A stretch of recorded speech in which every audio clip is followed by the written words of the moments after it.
अस्सलाम वालेकुम नाज़रीन और मेरे प्यारे बच्चों, मैं Mohammad Nazim Patel English grammar classes का पहला सेशन लेकर हाज़िर हुआ हूँ। मेरे अज़ीज़ दोस्त सलीम मुजावर साहब और शाहनवाज़ पटेल ने और दिगर असातिज़ाए रुफ़क़ा और दोस्तों ने और हमारे पीर महबूब तोट कुर्ची के असातिज़ा और बच्चों ने ये इल्तिजा की कि मैं कुछ इंग्लिश ग्रामर के क्लासेस की वीडियो बनाऊं। तो लीजिए, मैंने ये सोचकर ये पहला इंग्लिश ग्रामर क्लासेस के पहले वीडियो बनाया हूं। तो अच्छा लगे तो कमेंट कीजिए और आपके राय और मशवरे दीजिए। आजकल हमारे मुल्क में कोविड-19 की वबा हमारे मुल्क में फैल रही है। दुनिया के कई ममालिक इससे मुतासिर हुए हैं। मैं तमाम बच्चों और नाज़रीन से गुजारिश करता हूँ कि घर पर रहें, स्टे एट होम। हुकूमत की जानिब से जो भी हिदायत दी जा रही है उन पर अमल करें। अपने हाथों को 20 सेकंड तक साबुन से धोएं। इबादत घर पर ही करें। ख़ानदान का ख्याल रखें। मुल्क को कोरोना वायरस की वबा से आज़ाद कराने में हुकूमत का ताउन करें। चलो चलते हैं। अब मौका है, आप घर पर ही हैं, अपने बच्चों की इससे तरबियत करें। तो मैं पहला सेशन शुरू करता हूँ अंग्रेज़ी का। तो सब में पहले अंग्रेज़ी सीखने से पहले हमारे जहन में ये बात होनी चाहिए कि इंग्लिश इज़ वेरी इजी। अगर हम इसे मुश्किल समझेंगे, डिफ़िकल्ट समझेंगे, तो बहुत सारी दुश्वारियाँ हमें सीखने में आएंगी। तो सबसे पहले मैं पार्ट्स ऑफ स्पीच लूँगा, क्योंकि इसे सीखना बहुत ज़रूरी है।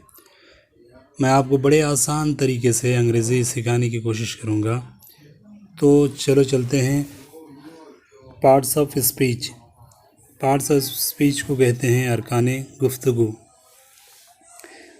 पार्ट्स ऑफ स्पीच कुल 8 हैं।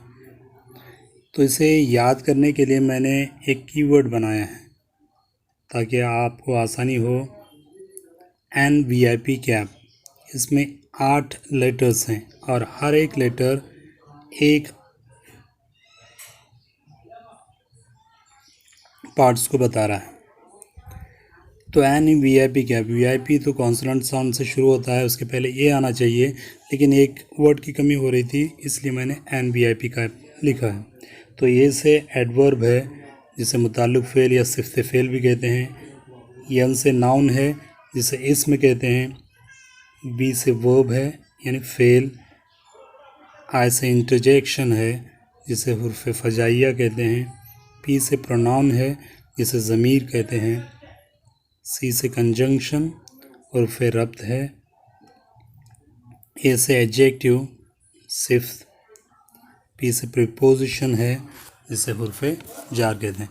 मैं आगे से तफसीलन हर एक पार्ट्स के बारे में तफसीलन मालूमात दूंगा। चलो आगे बढ़ते हैं। सब में पहले लेते हैं नाउन। तो सब में पहले नाउन लेते हैं। तो नाउन क्या है? Noun is a name of a person, thing और प्लेस। यहाँ पे सिंपल में डेफिनेशन देता हूँ मैं। Noun is a naming word. What is noun?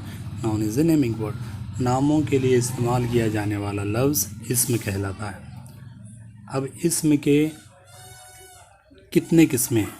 Kinds of noun. तो इसको भी याद रखने के लिए मैंने एक कीवर्ड बनाया है। तो हमारे पोर्टेबल कंप्यूटर को क्या बोलते हैं? PC कहते हैं। कैमरे का शॉर्ट फॉर्म होता है कैम। तो कंप्यूटर के कैमरे को हम कहेंगे PC कैम। तो PC कैम में भी 5 लेटर्स हैं। हर एक लेटर एक किस्म को बता रहा है। तो समय पहले P यानी प्रॉपर नाउन। C से कॉमन नाउन। C से है कलेक्टिव नाउन, इसमें मजमा, यहाँ पे मीम जुड़ गया है। तो A से एब्स्ट्रैक्ट नाउन, यानी इसमें एहसास। M से मटेरियल नाउन, यानी इसमें लवाज़िमात। इसकी तफसीलन जानकारी आपको मैं दूंगा। तो नाउन को और एक किस्मों में बांट सकते हैं कि नाउन की 2 किस्में हो सकती हैं। एक काउंटेबल नाउन्स, जिसे गिना जा सकता है, जैसा डे, गर्ल, पेपर, इनको गिन सकते हैं। और दूसरी जो किस्म है अनकाउंटेबल नाउन्स, जिसे हम गिन नहीं सकते। जैसा वाटर है, वाटर को नापा जा सकता है, गिना नहीं जाता। ट्रूथ यानी सच्चाई, सच्चाई को भी गिना नहीं जा सकता, महसूस किया जाता है। ब्यूटी, गोल्ड, ये सब क्या है, अनकाउंटेबल नाउन्स। तो इसको समझने से पहले मैं आपको आर्टिकल्स के बारे में थोड़ी जानकारी दूं। इसके ताल्लुक़ से तफसीलन एक वीडियो बनाऊंगा आर्टिकल्स के ताल्लुक़ से। सरासरी तौर पर यहाँ पे देखिए, आर्टिकल्स 3 है, ए, एन और द। पहला जो है इनडेफिनेट आर्टिकल्स, ए और एन जो हैं इनडेफिनेट आर्टिकल्स हैं, और द जो है वो डेफिनेट आर्टिकल है। क्या है? डेफिनेट आर्टिकल, यानी ख़ास, ये आम है। तो ए कब इस्तेमाल होता है? Article A is use before a singular countable noun starting with consonant sound. यहाँ पे ये याद रखिए, कॉन्सोनेंट साउंड से शुरू होने वाले लफ्ज़ जो वाहिद भी हो और काउंटेबल भी हो, उसके पहले हम एन लगा दें, ए लगा दें। एन कब इस्तेमाल होता है? Article an is used before a singular countable noun starting with vowel sound.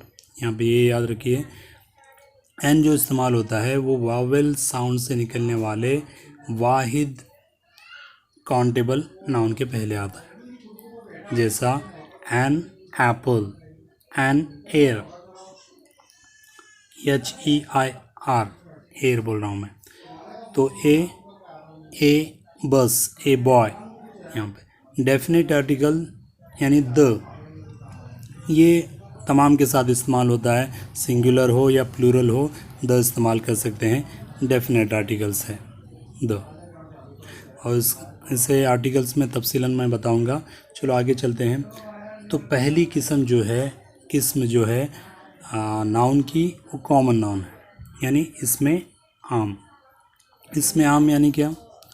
A word used for A common names is called common noun, यानी आम नामों के लिए इस्तेमाल होने वाला लफ्ज़ इसमें आम कहलाता है।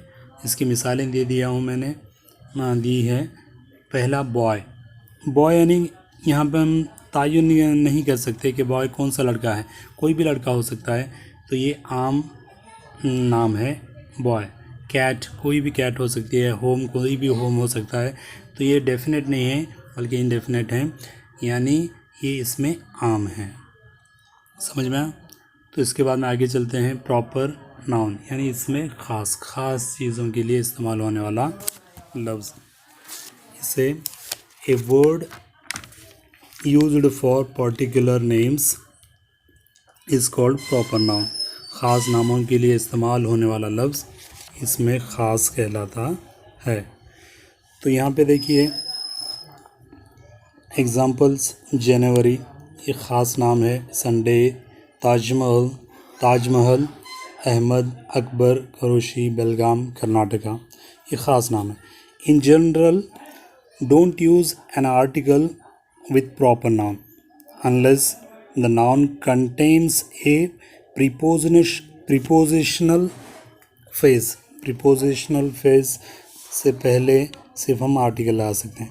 द इंडिया, द संडे, ये अगर चाहे ऐसा लिखेंगे तो ये गलत होगा। जियोग्राफिकल टर्म्स हैं, जैसा रिवर है, ओशियन है, ब्रिज है, बिल्डिंग है, इससे पहले हम क्या लिख सकते हैं? द लिख सकते हैं। जैसा द ताजमहल लिख सकते हैं क्योंकि बिल्डिंग है। द गंगा यानी रिवर है। द इंडियन ओशियन, ऐसा लिख सकते हैं। तो समझ में आया? चलो आगे। अब है कलेक्टिव नाउन, यानी इसमें मजमुआ, किसी मजमुआ के लिए, ग्रुप के लिए जो नाम दिया जाता है उसे बोलते हैं collective noun. A word which used for a group or collection is called collective noun. किसी ग्रोह या मजमुआ के लिए इस्तेमाल होने वाला लफ्ज़ इसमें मजमुआ कहलाता है। अगर चाहे एक खिलाड़ी खेल रहा है तो हम क्या कहते हैं? प्लेयर। अगर चाहे एक से ज़्यादा हो तो उसको एक नाम दिया जाता है टीम। तो टीम क्या हुआ? कलेक्टिव नाउन हुआ, यानी ग्रुप को दिया जाने वाला नाम। अगर चाहे एक थिंग है तो हम उसे थिंक बोलते हैं। अगर कई थिंग्स हैं जो उसे कलेक्टिवली एक नाम दिया जाता है luggage. Luggage is a collective noun. Family, committee, scenery, class, jewellery. जैसा अगरचा हार है तो हम कहेंगे नेकलेस, बंगड़ी है तो कहेंगे कंगन वगैरह है तो बैंगल्स वगैरह कहेंगे। और इससे पूरा ग्रुप के कलेक्शन को क्या कहेंगे? ज्वेलरी। आर्मी, कैटल, ऐसे बहुत सारे एग्जांपल्स हैं। आमतौर पर जो कलेक्टिव नाउन होते हैं उनके पहले सिंगुलर का हेल्पिंग वर्ब इस्तेमाल होता है, जैसा इज़ या वॉज इस्तेमाल होता है। Is, was, am, is, was वगैरह इस्तेमाल होता है, एम नहीं। लेकिन कभी कभी प्लूरल आर और वेयर का भी इस्तेमाल होता है। कब इस्तेमाल होता है बताता हूँ। अगर चाहे एक ग्रुप, अभी यहाँ पे लेंगे कमेटी, एक कमेटी के तमाम मेंबर अगर चाहे एक काम कर रहे हैं, चलो हम पहला टीम से शुरू करते हैं। अगर चाहे पूरे टीम वाले, टीम के तमाम प्लेयर एक काम कर रहे हैं, तब हमें सिंगुलर हेल्पिंग वर्ब का इस्तेमाल करते हैं। मिसाल के तौर पर Indian team is playing well, यहाँ पर टीम के बाद में हमने इस्तेमाल किया इज़, क्योंकि तमाम मेंबर्स जो हैं वो ग्रुप के एक ही काम कर रहे हैं। फैमिली का, family is eat out once a month, यानी महीने में एक मरतबा हमारी फैमिली बाहर खाने के लिए जाती है, यानी तमाम मेंबर एक साथ वही काम कर रहे हैं। अगर चाहे काम उस ग्रुप के अलग अलग कर रहे हैं तब हम प्लूरल का इस्तेमाल करते हैं, हेल्पिंग वर्ब प्लूरल का इस्तेमाल करते हैं। मिसाल के तौर पर अगर चाहे इंडियन टीम के प्लेयर्स अलग अलग काम कर रहे हैं तो हम प्लूरल हेल्पिंग वर्ब का इस्तेमाल करते हैं। जैसा the Indian team are doing their work, यहाँ पर आर का इस्तेमाल किया। The family are going to different places, यानी अलग अलग प्लेसेस पर जा रहे हैं, इसलिए हमने इस्तेमाल किया प्लूरल का। चलो आगे चलते हैं। Abstract noun. अब्स्ट्रैक्ट नाउन यानी एहसास या जज्बात के लिए इस्तेमाल होने वाला लफ्ज़, यानी जिसे हम महसूस कर सकते हैं, जिसे नाप भी नहीं सकते, तोल भी नहीं सकते और गिन भी सकते। A word which used for one's feeling, किसी के एहसासात या जज्बात को जाहिर करने वाला नाम या लफ्ज़ इसम, एहसास या इसमें तजरीदी कहलाता है। यानी ब्यूटी, ब्यूटी को हम महसूस कर सकते हैं। हम ये नहीं कह सकते कि वो 2 किलो खूबसूरत है, मैं मजाक कर रहा हूँ। तो मर्सी, यानी मर्सी को भी महसूस किया जाता है, यानी रहमदिली को इसे तोला या नापा नहीं जा सकता या गिना भी नहीं जा सकता। ऑनेस्टी यानी ईमानदारी, उसे भी महसूस किया जा सकता है। चाइल्डहुड, बचपन। गुडनेस यानी अच्छाई, ट्रूथ, सच्चाई। यहाँ पे इन तमाम को हम क्या कर सकते हैं? महसूस कर सकते हैं इसे। तो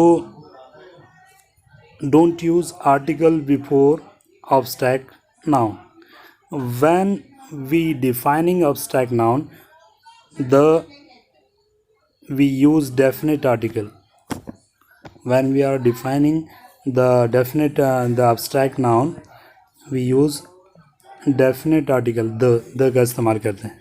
मिसाल के तौर पर साइलेंस इज़ गोल्डन, यहाँ पर साइलेंस जो है abstract noun है, खामोशी।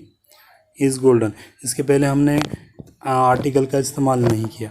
अगर जस्ट हम साइलेंस को डेफिनेट करना चाहते हैं, मिसाल के तौर पर the silence around us is golden, तो यहाँ पे साइलेंस के पहले हमने लगाया द। क्यों लगाया? क्योंकि हम डेफिनेट बना रहे हैं उस साइलेंस को। तो समझ में आया। इसके बाद में मटेरियल नाउन। मटेरियल नाउन यानी इसमें लवाजिमात, यानी इसमें ऐसी चीज़ें आती हैं जिसे हम गिन नहीं सकते, अनगिनत रहती हैं जिसे हम गिन नहीं सकते, बल्कि या तो तोल सकते हैं या तो नाप सकते हैं। A word which use for those uncountable nouns which can be weighted और मेजर्ड, इसमें लवाजिमात अनगिनत चीज़ों के नामों के लिए इस्तेमाल होता है जिसे तोला या नापा जा सकता है। जैसा मिसाल के तौर पर गोल्ड, गोल्ड यानी सोना, सोना को तोल कर लिया जाता है तो इसे गिना नहीं जाता, तो ये क्या हुआ? Material noun. Cotton, silver, water, water को भी क्या किया सकता है? हम लीटर से नाप कर लेते हैं, इसे गिन नहीं सकते। हाँ, याद रखिएगा, अगरचा वाटर किसी बॉटल में आ जाए तो क्या होगा, तो हम बॉटल की गिनती कर सकते हैं, तो ये बनेगा काउंटेबल। समझा? कब बनेगा काउंटेबल? जब किसी चीज़ में आ जाएगा तब बनेगा काउंटेबल। तब हम इसके पहले ए वाटर बॉटल लिख सकते हैं। मिल्क तो अनकाउंटेबल है, अगर ये पैकेट में आ जाएगा तो हम इसे गिन सकते हैं, तो हम ए मिल्क पैकेट लिख सकते हैं, द मिल्क पैकेट या ए मिल्क पैकेट। ऑयल ये भी अनमटेरियल नॉन है, इसे भी अनकाउंटेबल है, इसे गिन नहीं सकते। ऑयल के अगरचे किसी डब्बे में आ जाए तो हम लिख सकते हैं एन ऑयल पॉकेट। हाँ, तो ऐसा लिख सकते हैं। शुगर, ये राइस, ये तमाम क्या है, मटेरियल चीज़ है, यानी जिसे तोला जा सकता है, गिना नहीं जाता। ओके, आपको ये वीडियो अच्छा लगा तो कमेंट कीजिए ताकि मैं भी इम्प्रूव कर सकूं और अच्छे से अच्छे वीडियोस आपके लिए बना सकूं। और अगर अच्छा लगा तो लाइक कीजिए ताकि हिम्मत अफजाई भी हो, और दूसरों को शेयर कीजिए और सब्सक्राइब कीजिए। Thank you.